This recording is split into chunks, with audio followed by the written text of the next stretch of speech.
കലയും സാഹിത്യത്തെയും ഒരേപോലെ ചേർത്ത് പിടിച്ചു. ഒരു കലാകാരനായിട്ടും പിന്നെ ഈ സ്ഥാപനത്തിലെ അല്ല ഈ നാട്ടിലെ ആദ്യത്തെ കലാസ്ഥാപനം തുടങ്ങി വെച്ച ആളായിട്ടും ഞാൻ അറിഞ്ഞിട്ടുണ്ട്. അതിനെക്കുറിച്ച് സാറൊന്ന് പറഞ്ഞാൽ. ആ സ്ഥാപനത്തിന്റെ പേര് അങ്ങനെ ഓർമ്മയുണ്ടോ? ജനത ആർട്സ് ക്ലബ് എന്നാണ്. ജനത ആർട്സ് ക്ലബ് വെങ്ങാനൂരിലെ ആദ്യത്തെ കലാസ്ഥാപനമാണെന്ന് അറിഞ്ഞു. അതെ, ആയിരുന്നു. അത് അടിസ്ഥാനം എൻ്റെ അച്ഛനും അമ്മയും ഈ കലാപ്രവർത്തനങ്ങളിൽ താല്പര്യമുള്ളവരായിരുന്നു. അച്ഛൻ നല്ലൊരു പാട്ടുകാരനാണ്. ഇത് ശാസ്ത്രീയമായിട്ട് തന്നെ പഠിച്ചിട്ടുണ്ട്, പഠിപ്പിച്ചിട്ടുണ്ട്. അന്ന് നാടകങ്ങൾ, അന്നത്തെ നാടകങ്ങളെന്ന് പറഞ്ഞാൽ നിങ്ങൾക്ക് ഇപ്പോൾ പറഞ്ഞാൽ തന്നെ മനസ്സിലാവില്ല. നാട്ടിൻപുറത്ത് ഓലപ്പുര കെട്ടി നാടകം നടത്തണം. അന്ന് മൈക്കൊന്നുമില്ല. നാടകത്തിൽ ഒച്ചയെടുത്ത് പാടുക എന്ന് പറയുന്ന അതൊരു അധ്വാനമാണ്. ആ കാലത്ത് നാടകത്തിലും മറ്റുമൊക്കെ പാട്ട് നാടകത്തിൽ അത്യാവശ്യം. അങ്ങനെ ഒച്ചത്തിൽ നല്ല രീതിയിൽ പാടി അച്ഛൻ നടനും കൂടിയൊക്കെയാണ് നാടകത്തിലൊക്കെ താല്പര്യമുള്ള കൂട്ടരായിരുന്നു. പിന്നെ വീട്ടിൽ തന്നെ ക്ലാസിക്കലായിട്ട് പിന്നെ അച്ഛൻ്റെ താല്പര്യം കൊണ്ട് ഞങ്ങളെയൊക്കെ പാട്ട് പഠിപ്പിക്കാനായിട്ട് പാകത്തിൽ വന്നിട്ടുണ്ട്. ഹാർമോണിയം വെച്ച് പാടി. അപ്പോൾ സൗകര്യം കിട്ടുമ്പോൾ അച്ഛൻ തന്നെ ഹാർമോണിയം വായിച്ചിട്ട് പിന്നെ നല്ല പഴയ ക്ലാസിക്കലായിട്ടുള്ള പാട്ടുകളൊക്കെ ത്യാഗരാജ കീർത്തനത്തിൽപ്പെട്ടതിനെ പാടും. ഞങ്ങൾക്കത് ഭയങ്കര അത്ഭുതമായിരുന്നു. വിശേഷിച്ചും 2 കൈ ഉപയോഗിച്ച് ഹാർമോണിയം ആരെങ്കിലും ഇത് പിടിച്ചു പിന്നെ പ്രവർത്തിപ്പിച്ചു കൊടുക്കണം. അപ്പോൾ 2 കൈ വായിക്കുമ്പോൾ ആ ശബ്ദവും ഇമ്പവും ഒക്കെ ഞങ്ങൾക്ക് വളരെ ഇമ്പ്രസീവായിരുന്നു. അങ്ങനെ പൊതുവെ ആ ഒരു പശ്ചാത്തലം കൂടെ ഉണ്ടായിരുന്നതുകൊണ്ടാണ് അതിലൊരു താല്പര്യം വന്നത്. പിന്നെ ഞങ്ങളെ തന്നെ പാട്ട് പഠിപ്പിക്കാൻ കുറേ കാലമൊക്കെ സാറ് വന്നുകൊണ്ടിരുന്നു. പിന്നെ അതിൽ താല്പര്യം പിന്നെ സ്കൂളിലെ പഠിത്തമൊക്കെ ആയപ്പോൾ പിന്നെ അതങ്ങ് വിട്ടു എന്നുള്ളതേ ഉള്ളൂ. അങ്ങനെ പൊതുവേ അച്ഛൻ്റെയും അമ്മയുടെയും ഒക്കെ ആ കലാവാസന കൂടി നമ്മളെ ജീവിതത്തിൽ ഇങ്ങനെ ഇതിന് കാരണമായി എന്നുള്ളതിനൊരു സംശയമില്ല. പിന്നീട് ഒരു സ്ഥാപനമായത് അപ്പോൾ ഇവിടെ പിന്നെ സ്കൂളിൽ ഞങ്ങളിങ്ങനെ ഒരു പിന്നെ ഇതിൽ താല്പര്യമുള്ള സാറന്മാർ, ഒന്ന് ചന്ദ്രശേഖരമുള്ള സാറിൻ്റെ പേര് പറയാതിരിക്കാൻ പോലും. സാറ് നല്ല നടനാണ്. നല്ല സ്കൂളിലും മറ്റും നാടകം നല്ല ഭംഗിയായിട്ട് നല്ല രീതിയിൽ അഭിനയിക്കുന്നൊരു നടനായിരുന്നു. പിന്നെ ഒരു ആശാരി സാറുണ്ടായിരുന്നു, വീരഭദ്രൻ ആശാരി സാർ. സാറ് മൃദംഗം വായിക്കുന്ന കൂട്ടത്തിലായിരുന്നു. അപ്പോൾ ഞാൻ അന്ന് ഹാർമോണിയം കൈകാര്യം ചെയ്യും. അപ്പം ഞങ്ങൾ ഒരു തമാശ രൂപത്തിൽ വൈകുന്നേരം സ്കൂൾ വിട്ട് കഴിഞ്ഞ ശേഷം ഒരുമിച്ചിരിക്കുമ്പോൾ ഒരു ദിവസം ചന്ദ്രശേഖരമുള്ള സാറാണ്, നമുക്കിവിടെ ഒരു ആർട്സ് ക്ലബ്ബ് തുടങ്ങിയാലോ എന്തെന്ന്. എല്ലാവർക്കും ഞങ്ങൾക്ക് എല്ലാവർക്കും വളരെ ഇഷ്ടമായിരുന്നു. അങ്ങനെയാണ് സ്കൂളിലുള്ള കുറേ സാറന്മാരെല്ലാം കൂടി ചേർന്നിട്ട് ഈ പിന്നെ ആദ്യം തബലയൊക്കെ ഈ ആശാരി സാറിന് തബല വായിക്കാറിയാത്തതുകൊണ്ട് നമ്മൾ വാങ്ങി, പിന്നെ ആവശ്യത്തിന് വാങ്ങി. പിന്നെ എൻ്റെ ഹാർമോണിയം ഉണ്ടായിരുന്നു. പിന്നെ സ്കൂളിൽ തന്നെ ഒരു ഭാഗത്ത് ആർട്സ് ക്ലബ്ബായിട്ട് തുടങ്ങി ഈ സാധനങ്ങളെല്ലാം വെച്ച്. പിന്നെ മധു സാറ് പിന്നെ നല്ല കലാകാരനാണ്. അവരെല്ലാം കൂടി കൂട്ടിയിട്ട് ഒരു സയൻസ് ക്ലബ്ബ് അല്ല പിന്നെ ആർട്സ് ക്ലബ്ബ് എന്നുള്ള നിലയിൽ ജനത ആർട്സ് ക്ലബ്ബ് എന്ന പേരും കൊടുത്ത്. ആദ്യമൊക്കെ വിൽപ്പാട്ടായിരുന്നു ഞങ്ങളുടെ പ്രധാന പരിപാടി. കാരണം എളുപ്പമുണ്ട്. പിന്നെ അതിന് വേണ്ടിയിട്ടുള്ള വില്ലൊക്കെ ഉണ്ടാക്കി. പിന്നെ ഹാർമോണിസ്റ്റിൻ്റെ സ്ഥാനത്ത് ഞാൻ തന്നെ, അതുപോലെ മൃദംഗിസ്റ്റായിട്ട് ആശാരി സാറ്, ചന്ദ്രശേഖരമുള്ള സാറും മൃദംഗം വായിക്കും. അങ്ങനെ ഒരു നല്ല ഗ്രൂപ്പുണ്ട്. പിന്നെ പാട്ടിനൊക്കെ നല്ല പിന്നെ 1-2 കുട്ടികൾ പഠിക്കാൻ വന്ന കുട്ടികളുണ്ടായിരുന്നു. അപ്പോൾ അവരുടെ സഹകരണത്തോടുകൂടി വിൽപ്പാട്ട് അന്ന് എനിക്ക് തോന്നുന്നു തമിഴ്നാട്ടിൽ വരെ ഞങ്ങൾ പല ഭാഗത്തും പോയി ഇത് അവതരിപ്പിച്ചിട്ടുണ്ട്. അപ്പോൾ ഓരോ സ്ഥലത്ത് നിന്ന് ഈ പങ്കെടുക്കുന്നവർ അവതരിപ്പിക്കുമല്ലോ ഇന്നാരാണെന്ന്. അപ്പം ഞങ്ങൾ ഡിഗ്രിയൊക്കെ കേട്ട് അധ്യാപകരാണെന്ന് അറിഞ്ഞപ്പോൾ ഓരോ സ്ഥലത്തും ഭയങ്കര അപ്രീഷിയേഷനായിരുന്നു. അപ്പോൾ അധ്യാപകർ ഇങ്ങനെ നടക്കണമല്ലോ എന്ന് പറഞ്ഞിട്ട് ഇപ്പോൾ രാത്രിയൊക്കെ ഈ ഉപകരണങ്ങളുമായിട്ട് ഞങ്ങൾ സഞ്ചരിച്ച ഇപ്പോഴാലോചിക്കുമ്പോൾ അതൊരു വളരെ ആഹ്ലാദകരമായ ഒരു വില്ലിക്കീറി എന്ന് തമിഴ്നാട്ടിലൊരു സ്ഥലമുണ്ട്. അവിടെ പോയൊരു പരിപാടി നടത്തി. അപ്പോൾ ഈ സ്കൂളിലെ അധ്യാപകരാണ്, ഗ്രാജുവേറ്റ്സ് ഒക്കെ ആണെന്ന് പറഞ്ഞാൽ അവർക്ക് എത്ര സന്തോഷം, അവർക്ക് സൽക്കരിച്ചിട്ട് പോരാ, അത്ര ഇതായിരുന്നു. അവിടെയൊക്കെ പോയി ആ പരിപാടിക്ക് എപ്പോഴാലോചിക്കുമ്പോൾ ഒരു വളരെ സന്തോഷകരമായ. അങ്ങനെ വെങ്ങാനൂരിൻ്റെ ആദ്യത്തെ ജനത ആർട്സ് ക്ലബ്ബ്. ഈ സ്കൂളിൻ്റെ അടുത്ത് തന്നെ ഒരു മാനേജറുടെ ഒരു കെട്ടിടം ഉണ്ടായിരുന്നു. അങ്ങനെ ഒരു ആസ്ഥാനവും ഞങ്ങൾക്ക് കിട്ടി. അതുകൊണ്ട് അവിടെ പിന്നെ ഇത് തുടക്കത്തിൽ സ്കൂളിൽ തന്നെയായിരുന്നു. അത് കഴിഞ്ഞ് ഇങ്ങനെ ഒരു കെട്ടിടം കൂടി കിട്ടിയതുകൊണ്ട് അവിടെ ആഴ്ച തോറും ഈ ഞായറാഴ്ചയാണെന്ന് തോന്നുന്നു പാട്ട് പഠിപ്പിക്കാനും മൃദംഗം പഠിപ്പിക്കാനും ഒക്കെ AERലെ ഉദ്യോഗസ്ഥന്മാർ വരുമായിരുന്നു ഒന്ന്. അങ്ങനെ നല്ല രീതിയിൽ വളരെ കാലം പ്രവർത്തിച്ചു. ഒടുവിൽ എല്ലാവരും പല സ്ഥലങ്ങളിലേക്കൊക്കെ പിന്നെ റിട്ടയർ വന്നപ്പോഴത്തേക്ക് പിന്നെ ആ ഒരു കോർഡിനേഷൻ ഇല്ലാത്തൊരവസ്ഥ ഒന്നും പിന്നെ ഇപ്പോൾ ഹാർമോണിയം എൻ്റെ ഇപ്പോഴും ഇരിപ്പുണ്ട്. ഒന്ന് എന്തോ ഡബിൾ റീഡ് അറിയാമല്ലോ, ഒന്ന് സിംഗിൾ റീഡ്, 2 ഹാർമോണിയം ഇവിടെ ഇരിപ്പുണ്ട്. ഒരെണ്ണം ശരിക്കും പറഞ്ഞാൽ അച്ഛൻ ഉപയോഗിച്ചുകൊണ്ടിരുന്ന ഹാർമോണിയം ഞാൻ ഇവിടെ കൊണ്ട് വെച്ചിരുന്നു. അത് പാച്ചലൂരുള്ള ഒരു ആർട്സ് ക്ലബ്ബുകാർ ആവശ്യപ്പെട്ടപ്പോൾ ഞാനത് അവർക്ക് കൊടുത്തു. അങ്ങനെ അത് പോയിട്ടാണ് ഇതിന് 2 ഹാർമോണിയം ഉപയോഗിക്കുന്നത്. ഓക്കെ. അതേപോലെ തന്നെ സാർ ധാരാളം യാത്രകൾ ചെയ്തിട്ടുള്ള ആളാണ്, ചെയ്യാൻ ഇഷ്ടമുള്ള ആളാണ്. സാറിൻ്റെ കൈലാസ യാത്ര ഒക്കെ കേട്ടിട്ടുണ്ട്. അതിനെക്കുറിച്ചൊക്കെ യാത്രയിലെ സന്തോഷങ്ങൾ, യാത്രാ വിവരണം പറ്റുന്ന രീതിയിലൊന്ന് സാറ് പറഞ്ഞാൽ. പൊതുവിൽ യാത്ര എനിക്കിഷ്ടമാണ്.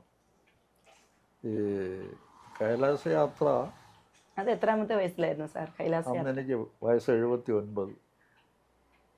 ഈ സന്ദീപാനന്ദഗിരി എന്നൊരു സ്വാമിയുള്ള അറിയാമല്ലോ, പ്രസിദ്ധനാണ് അദ്ദേഹം പലതരത്തിൽ. അപ്പോൾ അദ്ദേഹം തൈക്കാട് ഒരു സ്ഥലത്ത് ഓഫീസറുടെ ആയിരുന്നു ആദ്യത്തെ പ്രവർത്തനം. ഇപ്പോൾ കുണ്ടുവൻകടവിൽ സ്വന്തമായിട്ട് ആശ്രമമൊക്കെ ആയിട്ടുണ്ട്.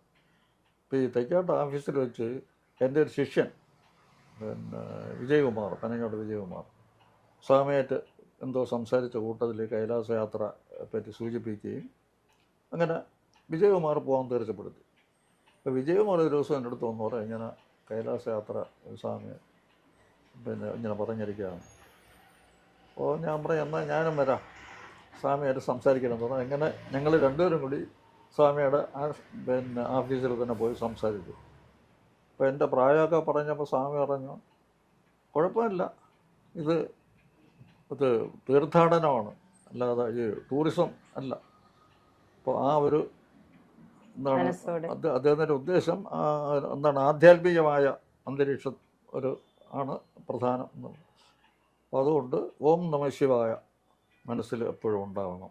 പിന്നെ ഇപ്പോഴേ കുറേ നടന്ന് ശീലിക്കണം. എൻ്റെ പ്രായം കൂടി കേട്ടപ്പോൾ സ്വാമി പറഞ്ഞു നടന്ന് ശീലിക്കണം. ഏതായിരുന്നാലും പിന്നെ പോകാൻ തീർച്ചപ്പെടുത്തി.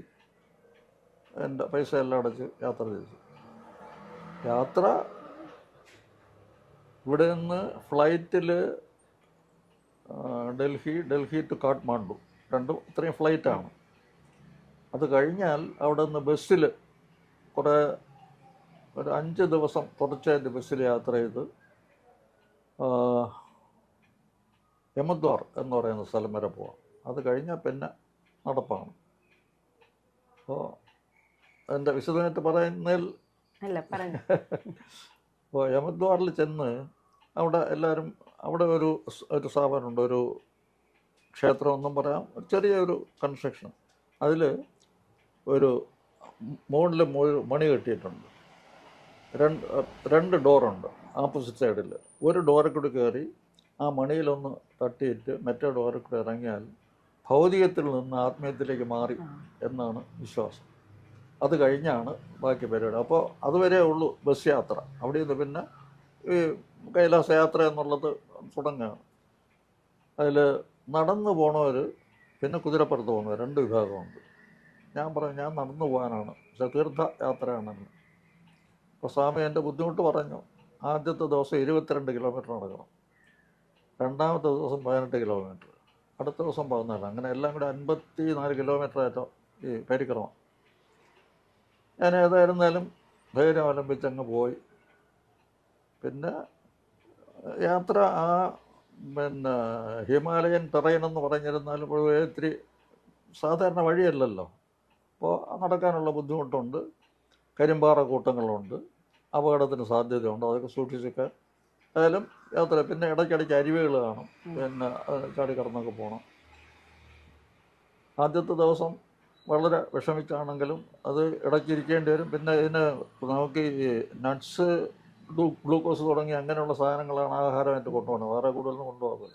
ഇടയ്ക്കിടയ്ക്ക് പിന്നെ നമ്മളും കഴിക്കും, ഈ നടന്നു പോണവർ എല്ലാവർക്കും ഒരു ഷെർപ്പ സഹായത്തിന് കാണും ആ ശരി. ഈ ഇതിരിക്കുമ്പോൾ തന്നെ.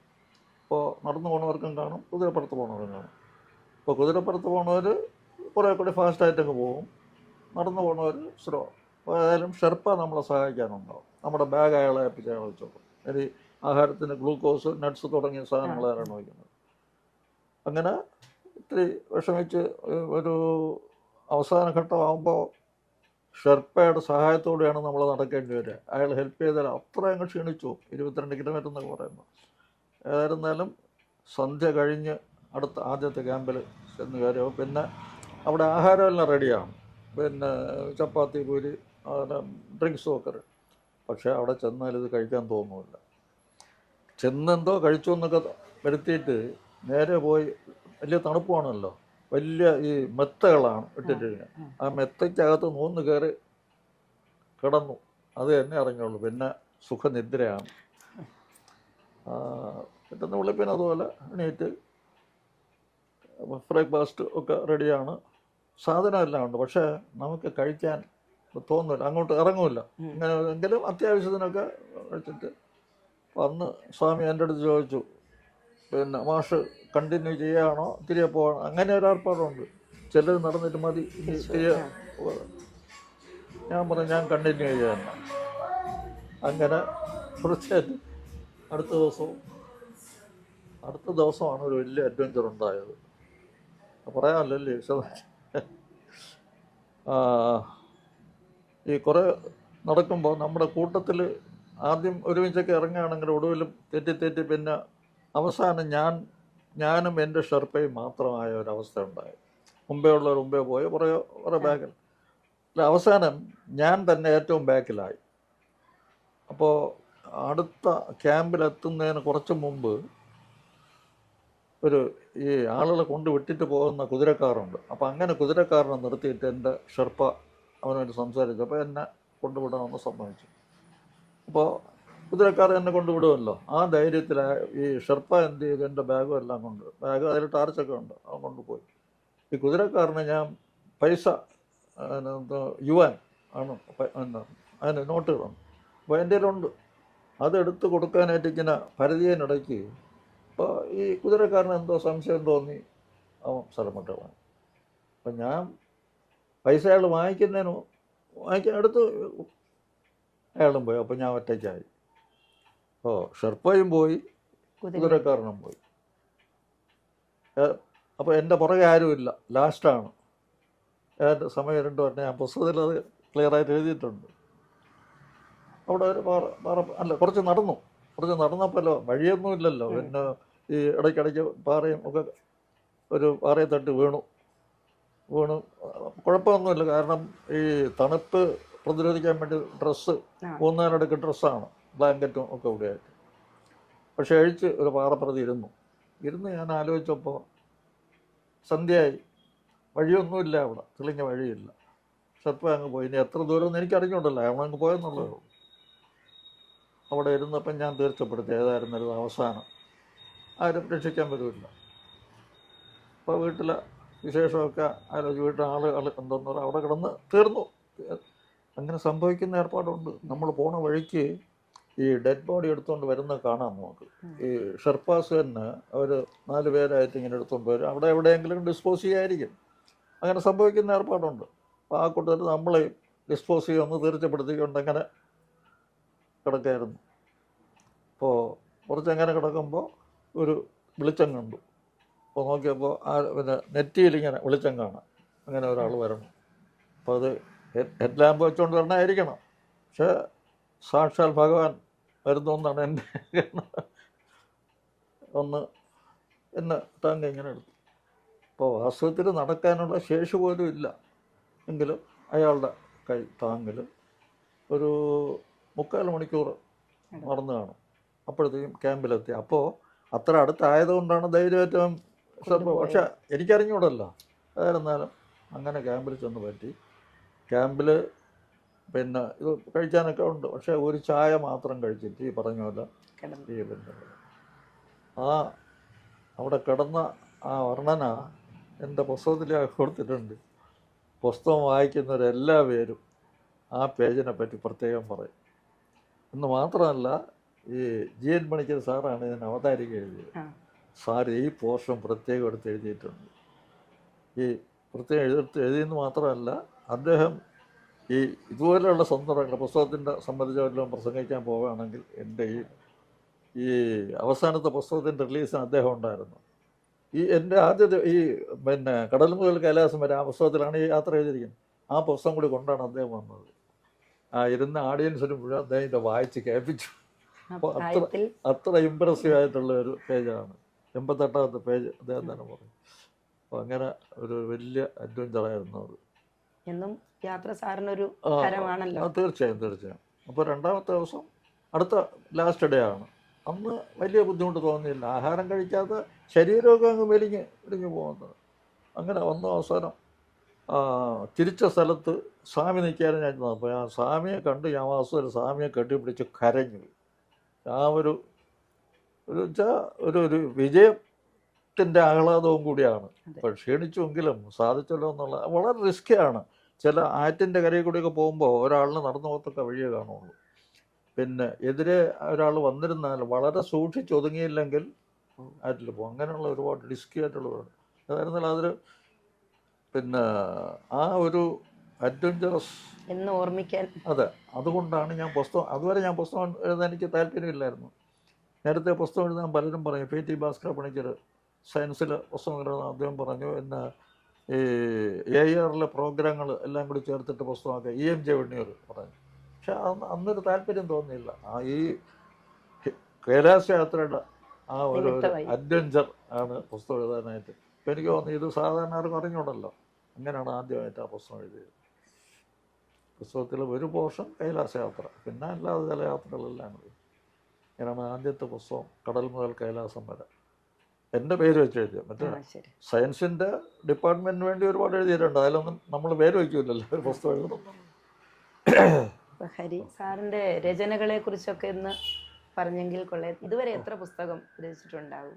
6 പുസ്തകം. അപ്പം എൻ്റെ പേരിൽ പബ്ലിഷ് ചെയ്തിട്ടുള്ളത് 6 പുസ്തകമാണ്. ഞാൻ നേരത്തെ പറഞ്ഞ പോലെ സയൻസിൻ്റെ ഒരുപാട് പുസ്തകങ്ങൾ, പ്രൈമറി, പിന്നെ മിഡിൽ സ്കൂള്, സെക്കൻഡറി, ഈ 3 സ്റ്റേറ്റേക്കുള്ള സയൻസ് പുസ്തകങ്ങൾ ഒരുപാട് എഴുതിയിട്ടുണ്ട് ഡിപ്പാർട്ട്മെൻറ്റിന് വേണ്ടി. അതിലൊന്നും നമ്മളെ പേര് വെച്ചിട്ടില്ല. എൻ്റെ ഈ കൈലാസ യാത്ര ആണ് ആദ്യത്തെ പുസ്തകം. അത് കഴിഞ്ഞ് ഈ നോർത്ത് ഇന്ത്യയിൽ തന്നെ പ്രധാന കേന്ദ്രങ്ങളിൽ, അതായത് കേദാർനാഥ്, ബദ്രീനാഥ്, ഹരിദ്വാർ ഒക്കെ അങ്ങനെ ദേവഭൂമിയിൽ എന്നുള്ള പേരിൽ അതൊരു പുസ്തകം എഴുതിയിട്ടുണ്ട്. പിന്നെ ആൻഡമാൻസിലെ യാത്രയിൽ അത് കാലാപ്പാരിയുടെ നാട്ടിൽ എന്ന് പറഞ്ഞിട്ട് അങ്ങനെ ഒരു പുസ്തകം എഴുതിയിട്ടുണ്ട്. പിന്നെ പഴയ എൻ്റെ കൊച്ചുനാളിലെ ചില അനുഭവങ്ങളെല്ലാം കൂടി ചേർത്തിട്ട്, അതായത് പ്രൈമറി സ്കൂളിൽ പഠിക്കുമ്പോൾ എനിക്ക് അത്ഭുതമായിട്ട് തോന്നിയിട്ടുള്ള സ്കൂളിൻ്റെ ചുറ്റുമുള്ള ചില അത് കൂടി പറയാം. ഇപ്പോൾ അന്ന് ഈ ആണി പോലും കൊല്ലൻ്റെ ആലയിലാണ് ഉണ്ടാക്കുന്നത്. ഇപ്പോൾ ഞാൻ Jamshedpur iron and steel company കണ്ടിട്ടുണ്ട്. അവിടെയൊക്കെ മാസ് സ്കെയിൽ ഇതൊക്കെ ഉണ്ടാക്കുന്നുണ്ട്. അതേ സമയത്ത് ഞാൻ പ്രൈമറി സ്കൂളിൽ പഠിക്കുമ്പോൾ ഞാൻ കണ്ടിട്ടുള്ളത് കൊല്ലൻ്റെ ആലയിൽ, ആല എന്ന് പറഞ്ഞത് അറിയാം, അതിൽ കമ്പി മുറിച്ച് ആണിയർ ഷേപ്പിലുള്ള ഒരു ഡൈ വെച്ച് അടിച്ചാണ് ആണി. അത് കണ്ടു തന്നിട്ടുണ്ട്. ഈ ആലയിൽ ഇവനിങ്ങനെ ഈ കൈ കൊണ്ട് പമ്പ് ചെയ്ത് കാറ്റടിച്ച് പിന്നെ കനൽ തിളങ്ങി വരുന്നതും അതിൽ ഇരുമ്പ് കമ്പി ചുട്ട് പഴുത്തിരിക്കുന്ന അതിനെ അതൊരു വലിയ കാഴ്ചയാണ്. പലർക്കും ഭയങ്കര അതെ. അത് ആ ആലയെന്ന് പറയുന്നത് തന്നെ ഒരാൾ പൊക്കമേ വരുള്ളൂ, വെള്ളത്താഴ്ത്ത് അത് ചെന്ന് വാക്കുകയും ചെയ്യും. അതുപോലെ ഈ നീറ്റ് കാക്ക അറിയാമോ? ഇപ്പോഴുള്ളവർക്ക് പലർക്കും അറിഞ്ഞുണ്ടായിരുന്നു. ഈ ചിപ്പിത്തോട് കൊണ്ടുവന്ന് ഒരു പ്രത്യേക രീതിയിൽ ചൂടാക്കി ഉണ്ടാക്കണമാണ് നീറ്റ് കാക്ക. അത് ഉണ്ടാക്കുന്ന കേന്ദ്രങ്ങളുണ്ടായിരുന്നു. അതുപോലെ ഒരു ചെറിയ കിണർ പോലെ ഒരു വലിയ താഴ്ചയില്ലാത്ത കിണറിൽ പിന്നെ കരിയും ഈ കക്കായി ഇടകലർത്തി ഇട്ടിട്ട് അതിൻ്റെ അടിയിൽ കൂടി കാറ്റടിക്കത്തക്ക സംവിധാനമുണ്ട്. അതിൻ്റെ ബ്ലോർ എന്ന് പറയുന്നത് വെളിയിൽ ഒരു സംവിധാനമുണ്ട്. വണ്ടിച്ചക്രം പോലെ ഒരെണ്ണം കറങ്ങിക്കൊണ്ടിരിക്കും, അപ്പോൾ കാറ്റ് കയറിക്കണം. അതിനെ കത്തിച്ചിട്ടാണ് ഇതുണ്ടാക്കുന്നത്. അപ്പോൾ അത് കാണാനും പോയി നിന്നിട്ടുണ്ട്. അതിൽ ഇങ്ങനെ പുക ഉയരുന്നതും ഒടുവിൽ കക്ക വരുന്നതൊക്കെ അതൊക്കെ കാണാൻ വേണ്ടി അങ്ങനെ പ്രൈമറി ആ കാഴ്ചകളെല്ലാം കൂടി ചേർത്തിട്ട്. പിന്നെ ചന്തയിൽ പോകുന്ന ആളുകൾ, പാവപ്പെട്ടവർ ചന്തയിൽ പോകുന്ന ആളെ ഒന്ന് പൈസ വാങ്ങിക്കാനായിട്ട് ഇങ്ങനെ സൈഡിലിരിക്കും. അയ്യോ പാവം എനിക്ക് വയ്യ എന്ന് പറഞ്ഞിട്ട് അങ്ങനെ. അന്ന് ചക്രവും കാശും ഒക്കെയാണ് അത്. അങ്ങനെ ആ കാഴ്ചകളൊക്കെ കണ്ടാകും അതിൽ എഴുതാൻ കാരണം. അതിലൊരുത്തൻ, ഞാൻ ഹൈസ്കൂളിൽ സൈക്കിൾ പോകുന്ന കാലത്ത് അതിൻ്റെ സൈഡിൽ ആട് മേച്ചുകൊണ്ടിരിക്കുന്നു. അപ്പോൾ ഇവനെ ഞാൻ കണ്ടിട്ടുണ്ട്, ഇവന് കാല് വയ്യാതെ. അപ്പോൾ ചോദിച്ചപ്പോൾ അതൊക്കെ ഒരു പിന്നെ ഓരോ വിദ്യയാണ് പൈസ വാങ്ങിക്കുക. അതും ഞാൻ അതിലെഴുതിയിട്ടുണ്ട്. അങ്ങനെ ചില അന്നും ഇന്നും ആ വിദ്യകളുണ്ട്. ഉണ്ട്. അത് തന്നെ. അപ്പോൾ ആ അനുഭവങ്ങളെല്ലാം കൂടി ആലോചിച്ചപ്പോൾ അതെന്തോ എനിക്കതൊരു ക്രേസ് എഴുതി. അങ്ങനെയാണ് ഓർമ്മ പൊട്ടുകളെന്ന് പറഞ്ഞിട്ട് ആദ്യം ഒരു കൊച്ചു പുസ്തകം എഴുതിയത്. അങ്ങനെ ഓർമ്മ പൊട്ടുകൾ, കടൽ മുതൽ കൈലാസം വരെ, ദേവഭൂമിയിൽ നിന്നുള്ള മറ്റേ യാത്രകൾ, പിന്നെ എൻ്റെ മനസ്സിൽ പോയത്. പിന്നെ അവസാനം എല്ലാം കൂടി ചേർത്തിട്ടാണ് എൻ്റെ ജീവിതം എന്നുള്ളത് ചേർത്തിട്ടാണ് ഇപ്പോൾ അവസാനമായിട്ട് ഓർമ്മത്തിരകൾ എന്ന് പറയുന്നൊരു പുസ്തകം ആക്കിയിട്ടുള്ളത്. അങ്ങനെ ഇപ്പോൾ 6 പുസ്തകം എഴുതിയിട്ടുണ്ട്. ഓർമ്മത്തിരകൾ, ഓർമ്മ പൊട്ടുകൾ, പിന്നെ വായുവിനെ സംബന്ധിക്കുന്ന ഒരു പുസ്തകം സയൻസിൻ്റെ. അതിൽ എന്നെ രക്ഷിക്കൂ നിങ്ങൾക്ക് വേണ്ടി എന്നാണ് ഞാൻ ടൈറ്റിൽ കൊടുത്തിരിക്കുന്നത്. വായുവാണ്. അപ്പോൾ വായുവിൻ്റെ ഘടനയും അത് എങ്ങനെ പൊള്യൂട്ട് ചെയ്യുന്നു എന്നുള്ളതും അതിനെ പൊള്യൂട്ട് ചെയ്യാതിരിക്കാൻ എന്താണ് മാർഗം എന്നുള്ളതും, പിന്നെ മരങ്ങൾ, ഇല എങ്ങനെയാണ് വായുവിനെ പ്യൂരിഫൈ ചെയ്യുന്ന, അതെല്ലാം കൂടി ചേർത്തിട്ട് കൊച്ചു പുസ്തകം. അത് പിന്നെ UPSC ടെക്സ്റ്റ് ബുക്ക് ആക്കാൻ പറ്റിയ ആ സ്റ്റാൻഡേർഡ് ഒരു പുസ്തകമാണ്. അങ്ങനെ എഴുതണം. അതാണ് ഓർമ്മ പൊട്ടുകളെന്നുള്ള പുസ്തകത്തിൽ കൊടുത്തിരിക്കുന്നത്. അല്ലല്ല, എന്നെ രക്ഷിക്കൂ നിങ്ങൾക്ക് വേണ്ടി ആ പുസ്തകത്തിൽ. അങ്ങനെ ഓർമ്മ പൊട്ടുകൾ, എന്നെ രക്ഷിക്കൂ നിങ്ങൾക്ക് വേണ്ടി, കടൽ മുതൽ കൈലാസം വരെ, ദേവഭൂമിയിൽ, പിന്നെ ഈ ആൻഡമാൻസിൽ പോയ. ഈ അവസാനം എഴുതിയ ആത്മകഥ എന്ന് പറയുന്ന പുസ്തകത്തിൽ ഇതിലുള്ള എല്ലാ മേറ്ററും കുറേയൊക്കെ എന്താ കണ്ടൻസ് ചെയ്യാൻ കൊടുത്തിട്ടുണ്ട്. ധാരാളം പുരസ്കാരങ്ങൾ ലഭിച്ചിട്ടുണ്ടെന്നറിയാം. ഇങ്ങനെ ധാരാളം ഓർമ്മയിൽ വരുന്നത് അല്ല, ഈ പുരസ്കാരം എന്ന് പറയുമ്പോൾ സ്റ്റേറ്റ് അവാർഡ് കിട്ടിയിട്ടുണ്ട്. പിന്നെ ഈ അസോസിയേഷനിലും മറ്റുമൊക്കെ വെർബലായിട്ടുള്ള അംഗീകാരങ്ങളേ ഉള്ളൂ. അല്ലാതെ പുസ്തകം അവാർഡ് കിട്ടിയ ഒരു യോഗമുണ്ട്. അത് തൃശ്ശൂർ ഒരു എലക്യൂഷൻ കോമ്പറ്റീഷനിൽ ബെസ്റ്റ് സ്പീക്കർ എന്ന് പറഞ്ഞിട്ട് എനിക്ക് വളരെ നെഹ്റുവിൻ്റെ ഡിസ്കവറി ഓഫ് ഇന്ത്യ വലിയ പുസ്തകം, ഇപ്പോൾ സമ്മാനം കിട്ടിയുള്ള ഒരു വലിയ പുസ്തകം അതാണ്. അങ്ങനെ ഒക്കെ കിട്ടിയ നല്ല ഈ വലിയ പറയത്തൊക്കെ എന്ന് പറഞ്ഞാൽ സ്റ്റേറ്റ് അവാർഡ് തന്നെ ഉള്ളൂ. അല്ലാതെ ഈ ഇതുപോലെ പല സ്ഥലങ്ങളിലും മറ്റൊക്കെ സ്കൂളുകളിൽ, കോളേജുകളിൽ അങ്ങനെ ഉള്ള സമ്മാനങ്ങൾ കിട്ടിയിട്ടുണ്ട്. അതിലെല്ലാം ഉപരി ഈ നാടും സാറിനെ അറിയപ്പെടുന്ന ആൾക്കാരും എല്ലാവരും കൂടെ തരുന്ന സാറിന് വലിയൊരു അവാർഡുണ്ട്. തീർച്ചയായും ആ അംഗീകാരം, ആ ആദരവാണ് ഏറ്റവും വലിയ അവാർഡ്. ഈ സ്റ്റേറ്റ് അവാർഡ് കിട്ടിയപ്പോൾ തന്നെ ഈ നാട്ടിലെ, അതായത് ഞാൻ ഈ സയൻസ് ക്ലബിൻ്റെ പേരിൽ ഡിസ്ട്രിക്റ്റിൽ, ഈ നെയ്യാറ്റിൻകര ഡിസ്ട്രിക്റ്റ് മാത്രമല്ല, അതിൻ്റെ റിസോഴ്സ് പേഴ്സണായി സയൻസ് ക്ലബ്ബ് ടീച്ചേഴ്സിനെ പഠിപ്പിക്കുന്ന, സയൻസ് ടീച്ചേഴ്സിനെ പഠിപ്പിക്കുന്ന ഒരു റിസോഴ്സ് പേഴ്സൺ എന്ന് പറയും. അത് നെയ്യാറ്റിൻകര വിദ്യാഭ്യാസ ജില്ലയിലും തിരുവനന്തപുരം വിദ്യാഭ്യാസ ജില്ലയിലും ആറ്റിങ്ങൽ വിദ്യാഭ്യാസം, ഈ 3 ജില്ലയിലും റിസോഴ്സ് പേഴ്സണായിട്ട് ഞാനാണ് പോയിക്കുന്നത്. അത് സാറിന് സ്റ്റേറ്റ് ഇൻസ്റ്റിറ്റ്യൂട്ട് ഓഫ് സയൻസിൽ നിന്നാണ് പോണത്. അപ്പോൾ അവിടെ ആൾ തികയാത്തത് കൊണ്ട് ഈ ഫിസിക്സ് പഠിപ്പിക്കാനായിട്ട് എന്നെ കൂടി എടുത്തിട്ട് അങ്ങനെ റിസോഴ്സ് പേഴ്സണായിട്ട് ഈ 3 ജില്ലയിലും പോയിട്ടുണ്ട്. അപ്പോൾ ഈ അവാർഡ് കിട്ടിയ കാലത്തുമ്പോഴത്തേക്ക് ഈ 3 ജില്ലയിലും പല സ്കൂളുകളിലും വിളിച്ചിട്ട് അംഗീകരിച്ചിട്ടുണ്ട്. അതൊരു ഭയങ്കര സന്തോഷം തന്നെ. അതിൽ ഒരു സ്ഥലത്തുനിന്ന് അവരൊരു ആൽബം തന്നെ ഉണ്ടാക്കി എനിക്ക് പിന്നീട് കൊണ്ട് തന്നു, അന്നത്തെ അതിൻ്റെ ഫോട്ടോ ഒക്കെ എടുത്തിട്ട്. അതുപോലെ സാറിൻ്റെ ബുക്കിൽ നിന്ന് ഞാൻ വായിച്ചു, ഒരിക്കൽ മലയാള മനോരമ പേപ്പറിലൊരു മത്സരത്തിന് പങ്കെടുത്ത സാറിന്, അതെ വളരെ രസകരമായ ഒരു അനുഭവമാണത്. യാദൃച്ഛയായിട്ടൊരു പരസ്യം കണ്ടു, 60 വയസ്സിന് മുകളിലുള്ള കപ്പിൾസ് അവരുടെ ഫോട്ടോ അയച്ചു തന്നാൽ മത്സരമായിട്ട് എടുക്കാമെന്ന് പറഞ്ഞു. അപ്പോൾ ഞാനത് വാർത്ത വായിച്ചങ്ങ് കളഞ്ഞു. ഇതിൽ ഇളയ മോൻ വന്നപ്പോൾ എൻ്റെ 2 മക്കളും നല്ല ഫോട്ടോഗ്രാഫേഴ്സാണ്, മൂത്തയാളും മൂന്നാമത്തെ ആളും. ഇവിടെ ഏതോ ഒരു ഫംഗ്ഷനിൽ ഞങ്ങൾ ടെറസിൽ വെച്ച് എന്തോ ഒരു തമാശ പറഞ്ഞപ്പോൾ ഇതിൽ പിന്നെ മൂത്തവനെടുത്ത പടമാണ്. അപ്പോൾ അത് അയക്കാമെന്ന് ചെയ്തു ഞാൻ നെഗ്ലക്റ്റ് ചെയ്തു. ഇത് ഇളയ മോൻ വന്നപ്പോഴത്തേക്കും ഞാനിങ്ങനെ പറഞ്ഞു ഇത് കിടക്കാൻ, പക്ഷേ നമുക്കൊന്ന് അയച്ചു നോക്കാം എന്ന് പറഞ്ഞാണ് ഒരു പടം അയച്ചു.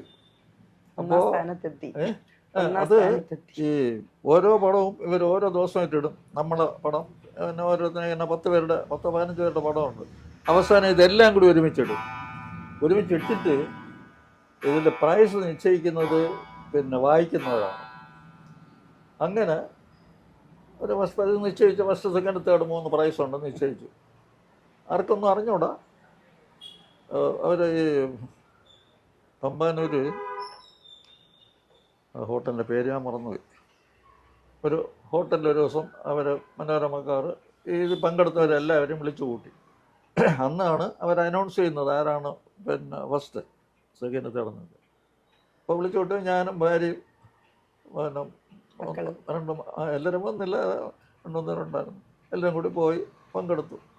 അപ്പോൾ ഒരു വലിയ ഹാളിൽ ആദ്യമായിട്ട് ഒരു കാപ്പിയൊക്കെ തന്നു. കാപ്പി കഴിഞ്ഞ് എല്ലാവരും കൂടി ഇരുന്ന് ഞാൻ അനൗൺസ് തുടങ്ങിയപ്പോൾ അപ്പോൾ ആദ്യം തേർഡ് പ്ലേസ് അനൗൺസ് ചെയ്തു, സെക്കൻഡ് അനൗൺസ് ചെയ്തു, അവസാനം ഫസ്റ്റ് അനൗൺസ് ചെയ്തപ്പോഴും നമ്മളെ പേര് വാസ്തവം സ്വർഗത്തിൽ കയറിയതുപോലെ ആയിപ്പോയി. നമുക്ക് പ്രൈസേ ഉണ്ടെന്ന് വിചാരിച്ചല്ല, അങ്ങനെ യോഗ്യതയുള്ള ഫോട്ടോ ആണ്. പക്ഷേ ഫസ്റ്റ് പ്രൈസ് എന്ന് പറഞ്ഞപ്പോൾ ഇത്രയൊരു ആഹ്ലാദമൊന്നുമല്ല. എനിക്ക് ആഹ്ലാദത്തിൻ്റെ ഉച്ചകോടിയെന്ന് വേണം പറയാനായിട്ട്. അറിയാതെ ഞങ്ങൾ കെട്ടിപ്പിടിച്ച് അവിടെ വന്നോട്ട് ഈ സ്റ്റേറ്റ് അവാർഡ് കിട്ടുമെന്ന് ഒരു റൂമർ ഉള്ളത്. വെച്ചാൽ ഡിപ്പാർട്ട്മെൻറ്റിൽ നിന്നൊരു ഇത് കിട്ടിയെന്ന് എൻ്റെ ഒരു ഷെയർലസൻ്റെ മകൻ ഒരു അവൻ വന്ന് പറഞ്ഞപ്പോൾ അതുപോലെ ആയിരുന്നു. ഒരു പറഞ്ഞിരിക്കാൻ വയ്യാത്ത അതുപോലെ ആയിരുന്നു ഇതും. അപ്പോൾ അങ്ങനെ ആണ് ഫസ്റ്റ് പ്രൈസ് കിട്ടുന്നത്. അതാണ് ഇവിടെ ഉണ്ട് പടം. അങ്ങനെ ഒരു വയസ്സുകാലത്തിൽ അതെൻ്റെ പുസ്തകത്തിൽ എഴുതിയിട്ടുണ്ട്. വയസ്സുകാലത്തിൽ 1ാം സമ്മാനം എന്ന് പറഞ്ഞാണ്.